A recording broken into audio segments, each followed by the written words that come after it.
Remember your first date? The anticipation, the laughter, the feeling that you could talk for hours and never run out of things to say.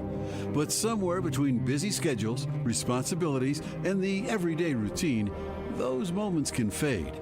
What if you could bring them back on purpose? In 40 Unforgettable Dates with Your Mate, Dr. Gary and Barbie Rosberg give you more than just date ideas. They give you intentional, creative ways to reconnect, emotionally, spiritually, and relationally. From meaningful conversations to fun, memorable experiences, each date is designed to meet the deeper love needs of husbands and wives.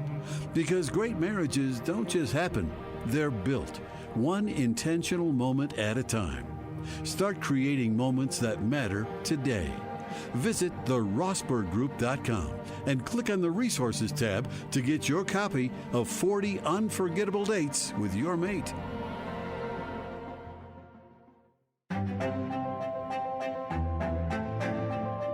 Welcome to The Rosbergs, your marriage coaches. Join Dr. Gary and Barbie Rosberg, America's family coaches, who bring 4 decades of empowering marriages across the U.S. and internationally for this podcast to equip you and your partner with encouragement and tools for a great marriage. Here now are your hosts, Dr. Gary and Barbie Rosberg.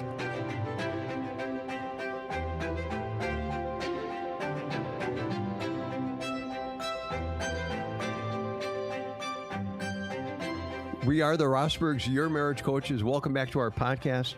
And Barbie, we had so much fun last time. We're going to pick up where we left off in talking about this issue of the art of encouragement in marriage. And we're going to do it, the second part of it, because it was really good stuff. It was very good. But also, we want to thank you for writing us, because many times you've got questions. And so at the end of today's podcast, we're going to answer one of your questions you have regarding your marriage. So this is part 2 of the power of encouragement within marriage. And, you know, really, Gary, when there is fluidity, there is tenderness, there is kindness, there is oneness going on in marriage, it's more easy to be encouraging than polarized. Mm-hmm. And who doesn't want to live with oneness and peace and unity in marriage? Would you agree? Yes, I do agree. And Barbie, I was just thinking that I live every day with the greatest encourager I know, and that's you. I'm the only encourager. No, I'm kidding. No, but you're the greatest encourager I know. That's very nice. I mean, there are guys in my life that encourage me, and I cherish those relationships. They're really important to me. And sometimes they encourage me by leading the way, by having a lamp, unto my feet just ahead of me. And so they put me on their shoulders, and they've encouraged me as a speaker, as a writer, ministering to men, to marriages. My mom encouraged me verbally and her presence. My grandpa, in many ways, would encourage me more quietly, but he did some landmark things in my life that spoke into me. My dad would encourage me. I mean, I didn't play a lot of sports because I played in a rock and roll band. So I guess those, cute girls, out there at the dance, paying 35 cents to go to the dance I played at. You or were whatever. A rock star here. I was in my own figment of my own imagination. And although we did Google something or chat, AI or something, and we found that we were a localized band in the Chicago area, but we did have 2 songs that we recorded. And I thought, gosh, that made it into AI. That was kind of fun. Well, that sure is. I'll look for you in Chicago Bands 1960s Facebook. Yeah. I'm always looking for you on that page. Is that where it was? Yeah. They've got the Real Chicago, the Ides of March. What other groups? Oh gosh, there was. I mean, I can't. The Crying Shames, the Buckinghams. I think were in there maybe, but a bunch of different bands. But encouragement. So there, somehow we get it. Somehow we get it when we're kids. Sometimes we get it as students. And if you don't get encouragement and attention the good way, you get it the bad way. I mean, There's a guy named Mark Schwartley. Was Mark Schwartley an encourager to me? Yes, he was a teacher. He was a teacher, and I was at Waukegan High School. And I went to high school from 66 to 70, almost to 71. I almost added a year. But in 1966, Barb, life was turbulent. It was a civil rights movement. It was a sexual revolution. It was rock and roll. It was defiance against Vietnam. And Waukegan, north of Chicago, was a difficult place to grow up. There was a lot of contention, a lot of fights, a lot of gunk. And I ran with a group of guys in a pool hall, and I was playing in the band, and I was trying to find my way. And I was in my freshman year, it was 1966, and every 6 weeks we would get report cards. And so we got 6 of them during the year. And each time we got a report card, my counselor, who will be nameless, but Miss Lanen, would call John and Audrey Rosberg up to the school. And each of my teachers would come in one by one and sit with Miss Lanen and me and my mom and dad and tell my mom and dad essentially how much of a failure I was. That year, I received 27 Ds, 6 Fs, and 3 Cs. I was talking to somebody, I think it was one of our grandkids, who said... Who's getting straight A's? Who's got straight A's. But one of them along the line said, I got 3 Cs this year. I said, I got 3 Cs one year. Now, the rest were Ds and Fs. You're saying the rest were Bs and A's for you. All A's. But I do recall my English teacher, Mark Schwertley. And he was a first-year teacher, so he's like 21 or 22. I was 16 or whatever I was. And he drove an old Porsche, loved the Rolling Stones, had long hair. And one by one, these teachers would come in. But Mr. Schwertley would come in. And I remember he would sit down and he would just laugh. He would look at my mom and dad and he would just laugh. And he had a big smile and he was just a hearty, wonderful guy. And Miss Lane would say, Mr. Schwertley, first of all, sit up because you're slouching in your chair. And he would never sit up. And I thought that was so good because he was being a little rebellious like me. And then he said, Mr. and Mrs. Rosberg, Gary is an interesting student. He said, I call him Salamander. Now, this is before they knew what ADHD was. So I wasn't taking Ritalin. I was eating, Twinkies and drinking Mountain Dew and sugared up all the time. Didn't know that was a problem. And he said, Gary is not a very good English student. In fact, he's got something going on. I don't know what it is. He'll turn in a piece of paper with a big X on it. He's all over the room. He doesn't really pay attention. But I need to tell you something. And he did this 6 times, Barbie. He said, I believe in Gary Rosberg. I believe in him. And my mom would start to cry. My dad would lean forward, very sophisticated business guy, needing to hang on to some kind of hope. The counselor would kind of ridicule the teacher because she thought he was a dork, but he was the biggest stud in my life at that point. And I would look at him and I would slouch and kind of, look chagrin and try not to encourage anything, but I was soaking it up on the inside. And there are times when we're in pain. There are times when we're hurting. There are times when we're scared. There are times when we come up short. And somebody is placed in our lives, I believe, by God, to just steward the hope in the midst of the hopelessness. To just steward and right the ship, be a rudder to a ship that is aimless and is losing the wind in its sails. And it was this guy. And Barbie, and I wrote about him in a book. We found out later that he taught at Malcolm X Community College in Chicago on I-88 down by Rush Hospital where I was born. And that's where he ended his career, I think, teaching, and never talked to him again. I did write about him in a book. But I just remember thinking the power of encouragement. And you know what, guys, I'm going to talk to you. The power of your words with your wife. And wives, the power of your words with your husband. Not only your words, but the written word. Not only the written word, but your prayers. Not only your prayers, but your testimony in front of your parents and friends. And you're proclaiming the worth of your spouse to your kids who may not be in a great place. Speaking a blessing over a husband or a wife within a marriage amongst your friends who may not be rooting for your marriage, who may not be rooting for you. But you know what, Barbie, we need to hear, as our friend Max Lucado said, we need to hear Jesus' approval, his applause.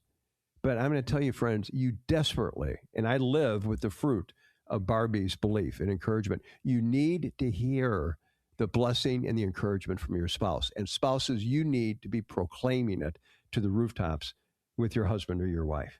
The power of encouragement within a marriage. And so last time we talked about 5, I guess. Today we're going to talk about 4 more. And Barbie, why don't you start with number 6? Because number 6 is really important. Well, it is important. It's giving your spouse your undivided attention. At the end of the day, there are times that you both may come home and you can be very, very, very heavy-hearted. Yeah. And you need to unpack it with your spouse. There are things that you can talk to your spouse about that you don't talk to anybody about. It could be finances. It could be what you're going through. It could be with the kids. It could be any number of personal issues that there is no way you would take it beyond your marriage. And when your spouse is willing to sit down, sit across from you, turn your chairs to one another, I always say physically touch one another, whether your knees are touching, I was just waiting for the invitation here. Your arms or whatever. Don't go away. Yeah, okay. Whatever is natural, and I mean that. Yeah. Natural to you both. It's connection. And even when you're reaching out, your heart gets warmer. Your cortisol has to drop because you feel safe and you're with a trusted lover of your soul. So give them your undivided attention. It begins with your eyes. Give them your eyes. Don't look down. Don't look away. Don't look around. Focus on reading how difficult it is for your spouse to talk.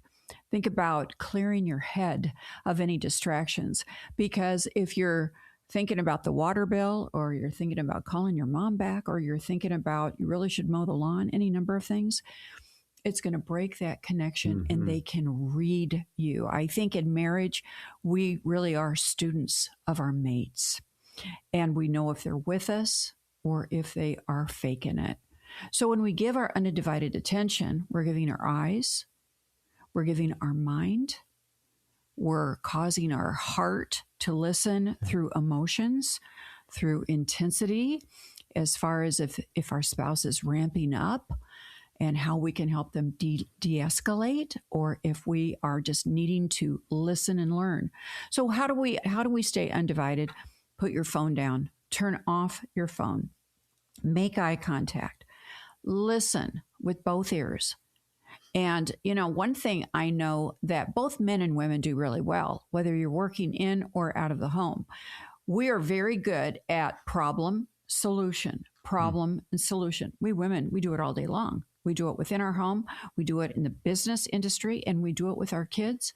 So if you sit down with your spouse, and men do this well, problem, solution all day long. They have a team of people. There's a problem, you solve it. That's how you stay employed. But when you try this on in marriage, women to men or men to women, I don't want to be fixed. Do you want to be fixed? No. Because then I feel inadequate. Yeah. And that doesn't make you feel good. No. It doesn't make me feel good. If you're being vulnerable and you're opening up. Yeah. So you don't want to be fixed. So sometimes you sit and you listen, and then you follow up with secondary questions. And it might even sound like, tell me more. What else do you need to tell me? Can you tell me about what you're feeling? What emotion are you really struggling with right now? Can you narrow it down to just one emotion? And allow your spouse that's really going through the heavy and the burden place to fully unpack it, to fully express it, to fully get it out of them. And then you might, if it's a wife that's unpacking, then tell your husband what you need. It's not disrespectful. Just say, honey, I need you to listen. And when you feel really unpacked, you might even say something like, now, what would you do if you were in my situation? And that's where a husband and wife can really shine. Yeah. But there are movements to it, Gary. Well, and Barbie, I've learned that over the years with you, that you may want to know what I think. But not till I'm ready. But not until you have really been heard and listened to. And not until I give you permission. Yeah. We had that discussion today. I know, I was going to say it. Yeah. Yeah, in the car. It's like, now let me finish. Yeah. And I said, well, Barb, you might, and you said, Gary, let me get through this. Don't tell me what you think. Well, no, did I say it like that? Well, you said, but later I want to know what you think, but I don't want to know what you think yet. I want you to just Okay, was my tone of voice that masculine? I'm not going to imitate it. So, there are times it can be. Go ahead. Here's number 7. Be physically affectionate. If you want to be an encourager to your spouse, be physically affectionate. I love of songs, but I also love Proverbs. And listen to this. May your fountain be blessed, and may you rejoice in the wife of your youth. A loving doe, a graceful deer, may her breast satisfy you always. May you ever be captivated by your love. And just as Song of Songs gets a little spicy, so does Proverbs 5, 18 and 19. Now, what does that mean? It means be physically affectionate with your spouse. That's sexual touch, but it's really non-sexual touch as well, Barbie. It's the hugs. It's the holding of hands. It's sitting close to your spouse. It's a kiss before you leave the house. It's a hand on the shoulder during stress. And what affection says is you are loved, you are desired, and you are safe with me. Barbie, John and Julie Gottman have a love lab. And a lot of us as marriage coaches and counselors and communicators read their research because they're very effective and they're helpful to all of us. And they will watch couples in their interaction, and they watch it to discern whether or not they think divorce may be on the horizon. But they also watch to see how often they receive each other's bids. And, they say, I think we've read that there can be like 100 bids a day. So dads are bidding with, sometimes their kids are bidding with their parents, certainly wives and husbands bid. But one of the things that they say is they watch with video to kind of demonstrate your patterns. And this is just something that, I kind of thought in my head, and we're not going to put a camera in anybody's house to do this, but it would be interesting to watch the interaction during the day of a number of times, perhaps a husband and a wife cross each other in the house. And so the guy might be, going down the hallway to go into the bedroom to get something, and the wife might be coming out and getting a meal prepared or talking to one of the kids. And when we cross one another, here's the questions. Number one, do you look at each other? Or do you, just like a passerby in downtown Manhattan, do you just pass, keep your head down? We're going to challenge you to not pass and keep your head down, but to raise your eyes and to identify connection with the eyes of your spouse. But not only look at them, but touch them. And so it may be grabbing their hand, it may be giving a hug. Guys, it may be, well, you know what I'm thinking. But anyway, it may be, a way of just drawing them unto you. In other words, let your spouse know that they're seen, that they're noticed, that they are cared for, that they're desired, that you want to be with them. So not only verbally say something to them, Barb, but physically connect with affection. And allow that connection to help build that sense of bidding as the evening goes on and as you draw closer to one another. Honey, let's hit two more, and then we're going to take one of these questions we got from a listener. So what's number 8? Number 8 is number 8 is to protect one another publicly. I admire you. Yeah. I do. Did you want me to cover that? Yeah. I think you did. Protect one another publicly. I was so gazing at you. Yeah. I was longing to hear more from you. Yeah. You were just on the next page is what you were on. But Ephesians 4:29 says, do not let any unwholesome talk come out of your mouth, but only what is helpful for building others up according to their needs, that it may benefit those who listen. Not only protect your spouse in front of the kids, protect your spouse in front of maybe their parents, protect your spouse in front of your parents, protect your spouse in front of friends, protect your spouse in front of others. But it means curtailing the sarcasm, certainly the humiliation, the jokes that could embarrass your spouse publicly. So instead of being cryptic, be cherishing, brag on them, thank them publicly, affirm stories and speak stories that bless your spouse, that lifts them up, that puts them in a good light. Speak respectfully about them, even when they're absent, maybe especially when they're absent, so that others know that you're a one-woman man or a one-man woman. Because when you do that, that kind of respect builds the emotional trust in the relationship. And now, Barb, drum roll. What's number 9? Well, number 9 is keep pointing each other towards Christ. Yeah, that's good. So I think especially when you are going through the trials, when you are going through really hard times, fiery trials. In Isaiah, it talks about fiery trials and floods, walking through the floods. But each time, you know what the Lord says? I will be with you. Mm-hmm. And when we go through these times that it's like they've come out of nowhere, it's out of a bat out of, you can fill it in. H-E double hockey sticks. That's right. Yeah. And we all go through them. And I want to say that again, we all go through them. And there is a purpose during those times. You might as well agree with God. And I have learned, we together have learned together, the faster you go to your knees and you just say, Lord, whatever we're going through, we're going to go through together as one. Lord, we invite you into this crisis. We cannot solve it, but you can because you are in our midst. It can be a time of purging, letting go of anything that has blocked your marriage. We on a covenant that we wrote based upon our book, The 6 Secrets of Lasting Love. There is a beautiful covenant that couples will sign following reading the book. And there is a statement in there that is so very powerful. And we have prayed this over our marriage repeatedly, even over this last year. And this is what it says, that we will let no man, no woman, or child divide us or come between us. And it could be that there is someone that has entered into the beautiful private intimacy zone of your marriage and you're going through something. Well, through the power of Christ, come together, and through the fiery power of Christ, let him place a fire protection that no man, no woman, or child will come between you, and that it's just you, your spouse, and Jesus in that holy circle. There are times we have to remind each other that God is faithful. He will get you through. There is a trial, but there is a beginning, a middle, and an end to every single trial. Even the book of Ecclesiastes, I believe it's chapter 3, it talks about there is a season. Yeah. Well, a season has a beginning and an end, and then you're going into another season. Whatever you're going through right now, you will not be in this place forever.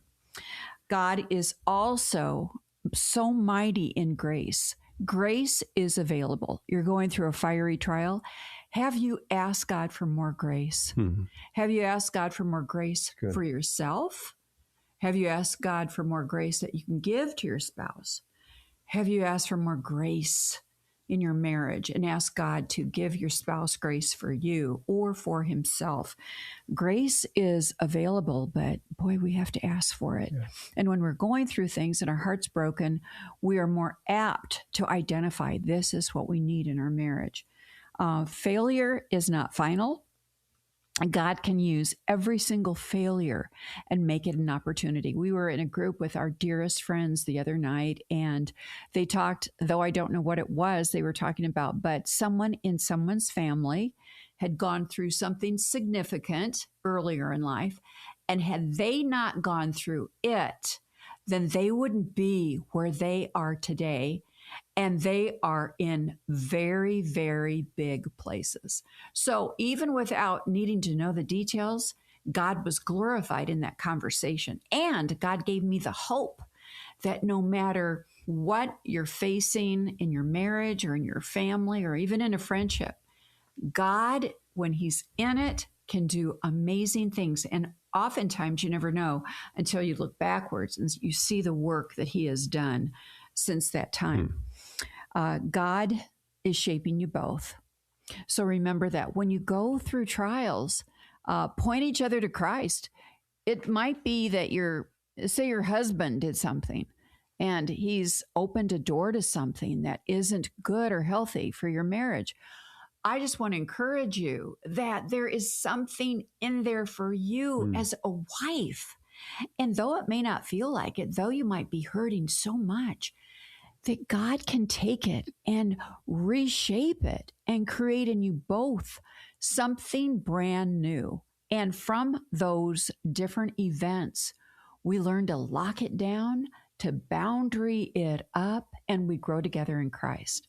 So, Gary, keep pointing each other toward Christ. And as we bookend and get ready for this Q&A question, we go back to 1 Thessalonians 5:11. Therefore, encourage one another and build each other up, just as in fact you are doing. And let that be landmarked in our marriages.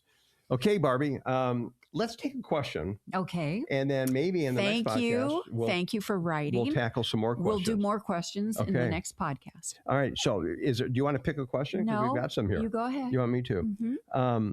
How about this one? We love each other, but we feel more like roommates than soulmates. What do we begin reconnecting, and where do we begin to do it? Gosh, boy, that reminds me right after we had our first baby. Mm-hmm. It's like, I'm exhausted. Oh, who's going to get up with the baby? I mean, that's the first thing that came to my mind. And going from roommates to soulmates. Yeah.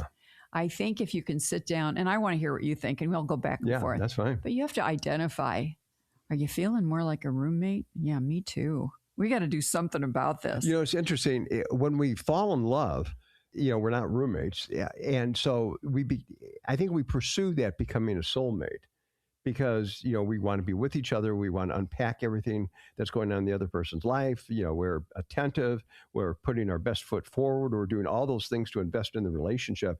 And that soulmate really kind of gets, at least at that first level, kind of gets developed. But to your point, then things happen like children. Mm-hmm. Yeah. And all of a sudden the guy goes from, the front seat of the car to the back seat of the car. Yeah, for sure. Yeah. And the wife often is spending even more time with the child and loving and nurturing and receiving the nurturing.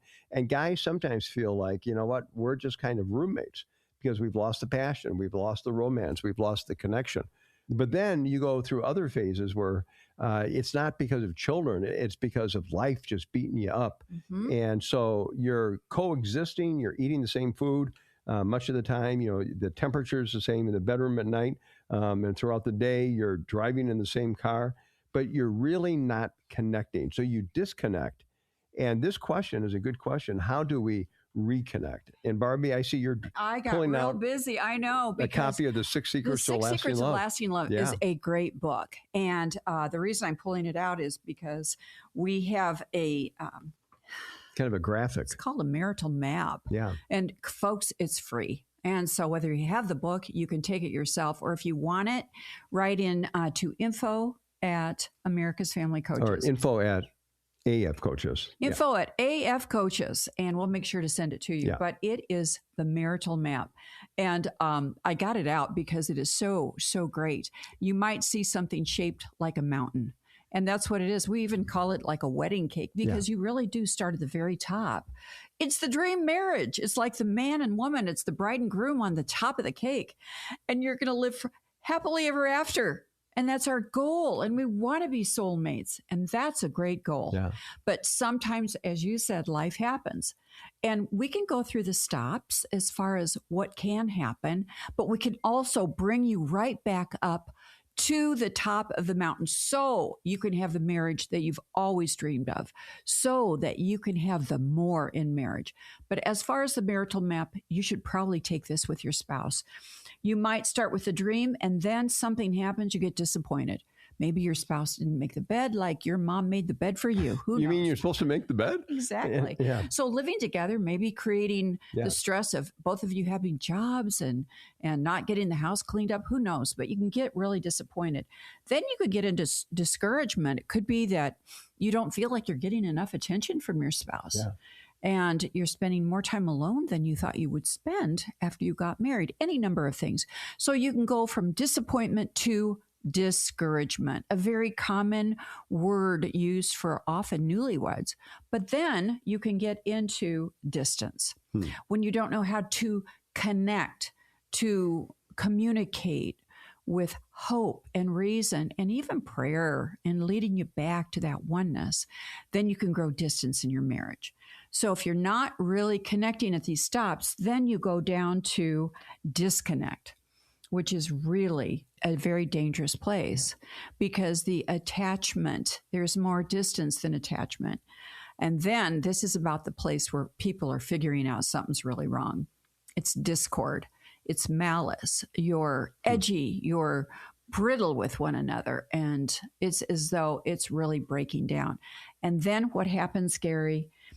We get to a place where you really are two people sleeping under the same roof, in the same bed, but you are more roommates then you are soulmates. And so by giving hope to those that are listening to our podcast right now, talk about how you can get back to living the dream in your marriage. Well, Barbara, I think it starts with surrender. It starts with whether you're the husband or the wife in the situation, with you going to your knees and not trying to change the other person, but to say, God, change me.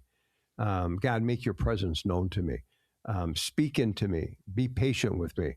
Let me crawl into the cleft of the rock and find the safest place. And that's next to you. That's next to the foot of the cross. And so I think it starts with each individual, which means you've got a ton of opportunity. You've got a ton of power. So often when people are disconnected, Barb, they say, well, if he doesn't change, ...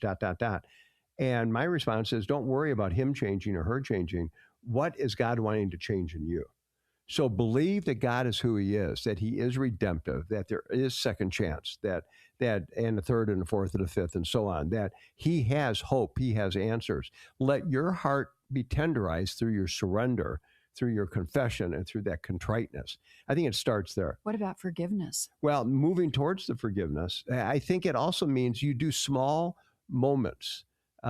Marriages don't change by big, grand gestures is what we call it. They really change 1 degree at a time. So every time you wash the dishes, every time you ask how your spouse is doing, every time you lighten the load and said, let me pick up the kids, every time you share where the finances are and you're honest with that and you're not trying to cover things. So there's no secrets, but there's confession and there's in the light. I think that helps to reconnect a marriage. And then I think also to remember when God showed up and share those stories. Let those be memorial markers in your marriage to celebrate the times that God showed up. Can you think of one or two additional things to help a couple? Serving one another.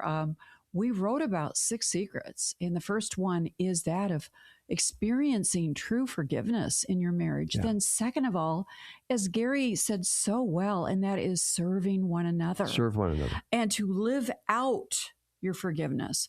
The third area is that of persevering, Gary. Yeah, getting through the tough time. You're choosing that this tough time is going to be short-lived. Yeah. And I'm going to advocate for us to get through it. Whether your spouse is working on it or not, all it takes is one of you. And prayerfully, the other one will catch on and catch up. That's good. And that it will break their heart for the sake of the marriage.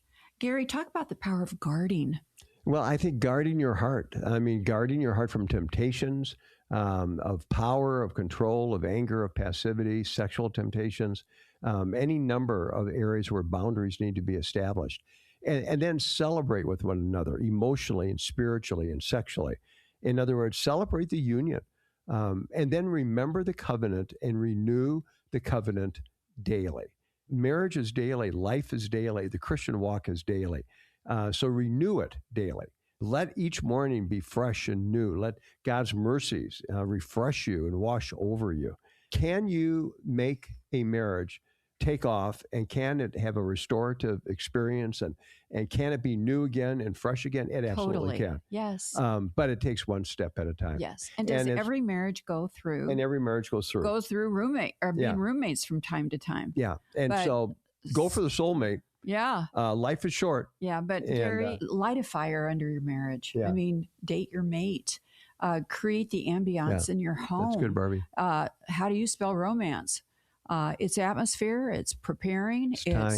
It's connecting. So get out what you used to do when you dated, and you make sure you light the fire again, because your marriage is worth it. Don't settle for being roommates. You can be roommates with a dog. Arf, arf. We are roommates with a dog. I'm looking at it there. But and have laughter. Will you please have laughter in your marriage? Because we all like to be around people that make us laugh. And laughter is good medicine. So if you have a question, I'll take laughter over criticism and correction every day. Walk that correction to the door and walk criticism to the door. Change the lock and don't let them in. Pull the blinds and get new curtains. Okay. Get new curtains. So if you have a question, send it to info@afcoaches.com. and we'll tackle your questions. And we've got some others lined up for future podcasts. We're Dr. Gary and Barbie Rosberg. We are the Rosbergs, your marriage coaches, and we'll see you next time. Hey listeners, make sure to stay up to date with the Rosbergs by subscribing to their show, Your Marriage Coaches, on any major podcast platform such as Apple Podcasts, Spotify, and iHeartRadio. Don't forget to turn on the notification bell so you will get an alert each time a new episode is released. Whatever platform you're listening on, please rate the podcast and leave us a review. Thanks for listening to this episode of The Rosbergs, Your Marriage Coaches, with Dr. Gary and Barbie Rosberg. To find out more, go to americasfamilycoaches.com. Once you're there, you can check out the many resources that they have available, from their many books to their informative video series, 6 Secrets to a Lasting Love. They've got all the tools you need to help you grow deeper in your relationship with your spouse and with God. Go to americasfamilycoaches.com and click on the Resources tab.